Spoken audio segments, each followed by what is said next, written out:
नमस्कार दोस्तों, मैं सतेंद्र चौधरी आप सभी का एक बार फिर बहुत बहुत स्वागत करता हूं।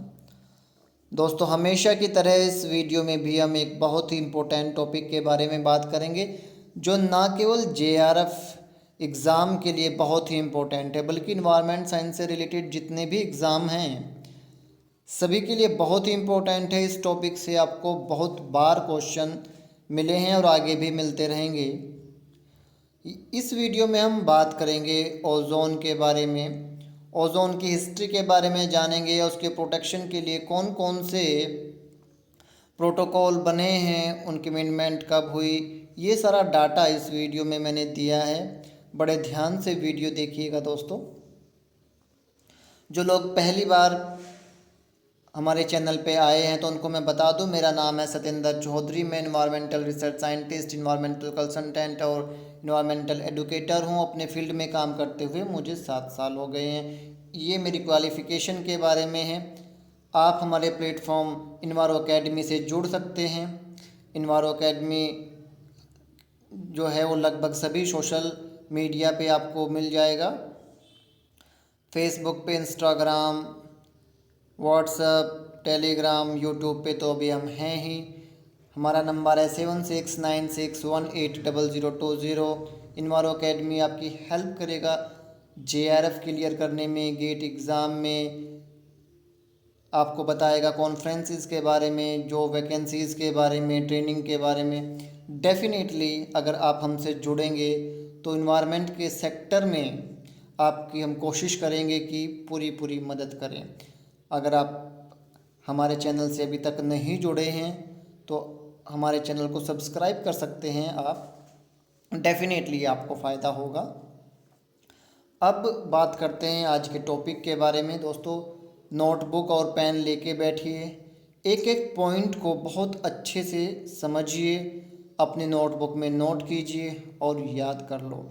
कहीं ना कहीं इस पे क्वेश्चन आपको ज़रूर मिलने वाला है। तो कहानी शुरू करते हैं। कहानी शुरू होती है 1920 से। 1920 में थॉमस मिगले ने सबसे पहले सीएफसी का आविष्कार किया। उस टाइम पे वो बहुत खुश हुए कि उन्होंने बहुत ही अच्छा केमिकल कंपाउंड बनाया है और ये कंपाउंड बहुत ही लार्ज स्केल पे उस टाइम यूज़ हुआ। जो मेन यूज इसका था एज ए एरोसोल इसको यूज़ किया गया, रेफ्रिजरेटर में इसको यूज़ किया गया और इंसुलेशन यूनिट में बहुत जगह पे इसका यूज़ हुआ 1920 के टाइम में। 1930 में चैपमैन ने एक बहुत ही अच्छी रिसर्च की और बताया कि भाई जो ओजोन लेयर है उसके फॉर्मेशन में कौन कौन से केमिकल और फिज़िकल प्रोसेस इन्वॉल्व होते थे। ये उस टाइम की बहुत ही एक बड़ी रिसर्च थी। 1950 में फिर से रिसर्च की गई और ये पाया गया कि बहुत सारे नेचुरली अकरिंग फ्री रेडिकल जो हैं वो ओजोन को रिमूव कर देते हैं एटमॉस्फेयर से। ये भी एक बिल्कुल नई खोज उस टाइम पे की गई थी। बट कहानी बदलनी शुरू होती है 1970 से। 1970 के दशक में क्या होता है, ये पता लगता है कि बहुत सारे मैन मेड केमिकल ऐसे हैं जो ओजोन को डिप्लीट कर रहे हैं। ये खोज सामने आते ही एकदम से जैसे भूचाल आ जाता है पूरे के पूरे इंडस्ट्रियल सेक्टर में। और जैसे ही ये पता चलता है कि भाई बहुत सारे ओजोन डिप्लिंग सब्सटेंस जो हैं वो सीएफसी से जुड़े हुए हैं, तो बहुत सारी ऐसी कंट्री थी जिन्होंने सीएफसी के यूज़ को कम किया और जो उनके स्प्रे कैन थे, जो एरोसोल सीएफसी के वो यूज़ करते थे, उसको उन्होंने यूज़ करना बंद कर दिया। तो कहानी जो ओजोन को बचाने की शुरू होती है वो जैसे ही 1970 में पता चलता है यहीं से शुरू हो जाती है। उसके बाद में 1980 में और रिसर्च बढ़ा दी जाती है इस पे कि भाई प्रॉब्लम कहाँ तक बढ़ चुकी है। 1970 में ये तो पता चल गया था कि भाई प्रॉब्लम है, बट कितनी है इसके लिए 1980 के दशक में रिसर्च और ज़ोरों से शुरू हुई। ओजोन डिप्लीटिंग सब्सटेंस के कंट्रोल के बारे में लोगों ने काम करना शुरू किया और ओजोन होल को डिस्कवर किया गया अंटार्कटिका पे। तो जैसे ही ओजोन होल को डिस्कवर किया गया 1985 में 28 ऐसे देश जो कि सीएफसी के मेजर प्रोड्यूसर थे, उन्होंने एक कन्वेंशन साइन किया, Veena convention for the protection of ozone layer. और इसने एक लीगल फ्रेमवर्क जो है वो तैयार किया कि भाई हम ओजोन डिप्लीटिंग सब्सटेंस के प्रोडक्शन और कंजम्पशन को रेगुलेट करेंगे। इसके बाद में एक और मेजर प्रोटोकॉल आया 1987 में, 1987 में, और ये था the Montreal protocol on substance that deplete the ozone layer. इसमें 46 देशों ने भाग लिया और ये जो प्रोटोकॉल था ये 1989 में फोर्स में आया था। जितने भी इसमें कंट्रियों ने साइन की थी, जिस भी कंट्री ने इस सिग्नेटरी अथॉरिटी था, उन्होंने कहा था कि भाई हम जो CFCs हैं उनके प्रोडक्शन और कंजम्पशन को फ्रीज कर देंगे। फ्रीज कर देंगे मतलब कि और नहीं बढ़ाएंगे, जितना अभी तक है उतना ही रहेगा।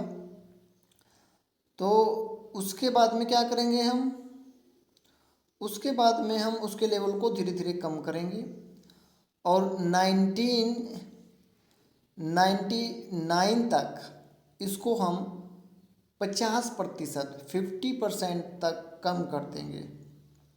तो पहली चीज़ आई फ्रीज करना और दूसरी चीज़ आई इसको रिड्यूस करना। इसके बाद में इन्होंने कहा कि भाई 3 मेजर आपके जो हेलोन्स हैं उनको हम फ्रीज करेंगे 1986 के लेवल पे फ्रॉम 1993। ठीक है कि भाई 3 मेजर हेलोन्स हैं उनको भी हम फ्रीज करना शुरू करेंगे, बट करेंगे कब, 1993 में। उनके भी हम प्रोडक्शन को और कंजम्पशन को फ्रीज कर देंगे। हेलोन्स की बात हम कर रहे हैं यहाँ पे। तो पहली चीज़ आई CFC, दूसरी चीज़ आई हेलोन्स। पहली चीज़ आई फ्रीज करना, दूसरी चीज़ आई रिड्यूस करना। तो ये टर्म्स हैं छोटी छोटी, बहुत ही इम्पोर्टेंट हैं। इनको आपने नोट कर लेना है दोस्तों, बहुत अच्छे से याद करना, कंफ्यूज नहीं होना है। इसके बाद में इसमें एक मेजर अमेंडमेंट हुई 1990 में, और उस अमेंडमेंट में क्या हुआ कि जो लिस्ट थी CFCs की उसको बढ़ाया गया। उसमें मिथाइल क्लोरोफॉर्म, कार्बन टेट्राक्लोराइड और बहुत सारे CFCs को ऐड किया गया, और जिनको पहले से ही फेज आउट करने की बात चल रही थी CFCs की, उनके रेगुलेशन को और ज़्यादा सख्त कर दिया गया। इसके अलावा जो डेवलपिंग कंट्री है उनके लिए फंडिंग और टेक्निकल असिस्टेंट देने की भी बात हुई कि भाई हम उनको फंडिंग प्रोवाइड कराएं या टेक्निकल सपोर्ट दें, जिससे कि डेवलपिंग कंट्री भी ओजोन डिप्लीटिंग सब्सटेंस को फेज आउट करना या रिड्यूस करना शुरू कर दें। इसके बाद में 1992 में कहानी पहुंच जाती है और CFC के फेज आउट की जो डेट थी वो मूव की इन्होंने 1995 में, और मिथाइल ब्रोमाइड को उस लिस्ट में ऐड किया। और इसके अलावा जो CFC का रिप्लेसमेंट था HCFC, उसको भी लॉन्ग टर्म पे फेज आउट करने की बात इन्होंने यहाँ पे शुरू कर दी थी। अब कहानी पहुँच जाती है वीना में 1995 में, और इन्होंने यहाँ पे सेट किया कि CFC इन हेलोन को हम डेवलपिंग कंट्री जो है वो 2010 तक फेज आउट कर देगी। ये टारगेट सेट कर लिया। CFCs और हेलोन्स को डेवलपिंग कंट्रीज जो हैं 2010 तक फेज आउट कर देगी। इसके अलावा इन्होंने टारगेट सेट किया कि हाइड्रोजन क्लोरोफ्लोरोकार्बन्स जो हैं वो इंडस्ट्रियल कंट्री जो हैं वो 2030 तक फेज आउट कर देंगी, और जो डेवलपिंग कंट्री है वो 2040 तक इसको फेज आउट कर देगी। और डेवलप्ड कंट्री के लिए इन्होंने टारगेट सेट किया कि ये मिथाइल ब्रोमाइड को 2010 तक फेज आउट कर देंगे। इसी बीच अक्टूबर 95 में नोबेल प्राइज़ दिया गया 3 बड़े साइंटिस्ट को। इन्होंने काम किया था ओजोन के ऊपर कि कैसे ओजोन जो है वो बनती है, कैसे उसका डिकम्पोजिशन होता है, पूरी मैकेनिज़्म को इन्होंने इसको समझाया था। इसके बाद 1997 में मॉन्ट्रियल में फिर से अमेंडमेंट होती है, और इसमें कहा जाता है भाई मिथाइल ब्रोमाइड को पहले 2010 तक फेज़ आउट करना था, बट अब तुम्हें 2005 तक ही इसको फेज़ आउट कर दो, ठीक है। और डेवलपिंग कंट्री के को कहा गया कि भाई तुम 2015 तक मिथाइल ब्रोमाइड को फेज़ आउट कर दो। और इसके अलावा ओजोन डिप्लीटिंग सब्सटेंस जो हैं उनकी खरीद के लिए लाइसेंस सिस्टम इस्टेब्लिश किया गया। उसके बाद में 1999 में बेंजिन में फिर से आपकी एक मीटिंग होती है। इसमें आपके ब्रोमो क्लोरोमिथाइल को ऐड किया जाता है लिस्ट में। और जून 2005 में एक और बड़ी घटना होती है, और इसमें क्या होता है कि पहली बार चेक रिपब्लिक और जर्मन के ऊपर जो है वो ओजोन होल दिखाई देता है, जो कि और बड़ा सर दर्द था उस टाइम पे। उसके बाद में फिर से मीटिंग हुई, और 2005 और 2006 में 2006 नवंबर 2000 दिल्ली में ये मीटिंग हुई थी। हमारे देश में हुई, तो इम्पोर्टेंट पॉइंट है। इसमें भी बहुत सारे इश्यूज़ पे बात की गई कि भाई कौन कौन सी प्रॉब्लम आ रही हैं, किस तरह से हम चीज़ों को फेज़ आउट करें। मिथाइल ब्रोमाइड को फेज़ आउट करने पे बात हुई कि क्या क्या चीज़ें होनी चाहिए। और इसके अलावा CFCs के यूज़ पे बात हुई कि भाई मेडिकल सेक्टर में इसका यूज़ कैसे हो, क्योंकि वो चल रहा था कि भाई ज़रूरी है CFCs का मेडिकल सेक्टर में यूज़ करना, इतनी रिक्वायरमेंट है लाइक दैट। और इसके अलावा बहुत सारे लीगल इश्यूज़ पे बात हुई कि जो ओजोन डिप्लीटिंग सब्सटेंस हैं कौन कौन से लीगल इश्यूज़ आ रहे हैं उनके ट्रेड में। तो इस टाइप से शुरू से लेके आखिर तक ये सारी जितनी भी बातें हुई ओजोन को लेके, इन पे कहीं ना कहीं बहुत ही इम्पोर्टेंट क्वेश्चन आपको मिलते रहेंगे। इसके बाद में अगर हम यहाँ पे देखें तो टोटल आप देख सकते हैं कि कैसे मॉन्ट्रियल प्रोटोकॉल ने अपने कंट्रोल मेजर्स लगाए।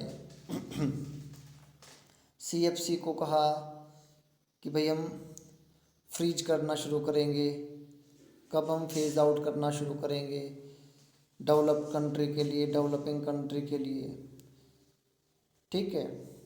ये पूरे का पूरा लिस्ट आप देख सकते हैं। हेलोन्स के लिए, CFC के लिए, कार्बन टेट्राक्लोराइड के लिए, मिथाइल क्लोरोफॉर्म के लिए, HCFC के लिए, ब्रोमाइड के लिए, इनको आप अच्छे से याद कर लें। कोई भी पॉइंट आपको जिस पे डाउट हो आप मुझसे पूछ सकते हैं। आप बोलते टाइम कोई ऐसा पॉइंट मैं स्किप कर गया हूँ या कोई ऐसा पॉइंट मैंने बोल दिया हो जो उसमें ना हो, तो उसको आप क्रॉस चेक कर लें। कोई भी ह्यूमन एरर हो सकता है, अच्छे से याद करें। पूरी पूरी कोशिश की गई है, ऑथेंटिक बुक से, ऑथेंटिक साइट से पूरा डाटा लिया गया है। कोई भी चीज़ रैंडमली कहीं से विकिपीडिया से या किसी लोकल बुक से नहीं है। इम्पोर्टेंट पॉइंट्स हैं। JRF में ये क्वेश्चन आने के पूरे पूरे चांसेस हैं, जिस टाइप से आजकल पेपर बन रहा है। दोस्तों हमेशा की तरह यही कहूँगा, पढ़ना है तो दिल से पढ़िए, कन्फाइंड रहिए, कन्फाइंड चीज़ें पढ़िए, लगातार रिवाइज़ कीजिए, अभी से लग जाइए अगर JRF चाहिए तो। अगर आपको मेरे एफ़र्ट्स अच्छे लगे हों, डेफ़िनेटली मैं चाहूँगा कि आप मेरी वीडियो को लाइक करें। अगर अभी तक आपने सब्सक्राइब नहीं किया है हमारे चैनल को तो सब्सक्राइब कर सकते हैं। कोई भी सजेशन हो, मोस्ट वेलकम। मेरा नंबर है, हर सजेशन पे विचार किया जाएगा। अगर वो अच्छा है तो उसे डेफ़िनेटली इम्प्लीमेंट किया जाएगा। एग्ज़ाम की तैयारी करते रहिए, जीवन में खुश रहिए, लगातार सीखते रहिए। जितना ज़्यादा सीखोगे उतना ही ज़्यादा आप पाओगे कि लाइफ में आप ज़्यादा खुश हो, ज़्यादा सक्सेसफुल हो पहले की अपेक्षा। हमेशा मुस्कुराते रहो, कोई भी प्रॉब्लम हो उसको अच्छे से फेस करो, हर टाइम गुजर जाता है। मेरी बेस्ट विशेज़ आपके साथ में है। God bless you. Thank you.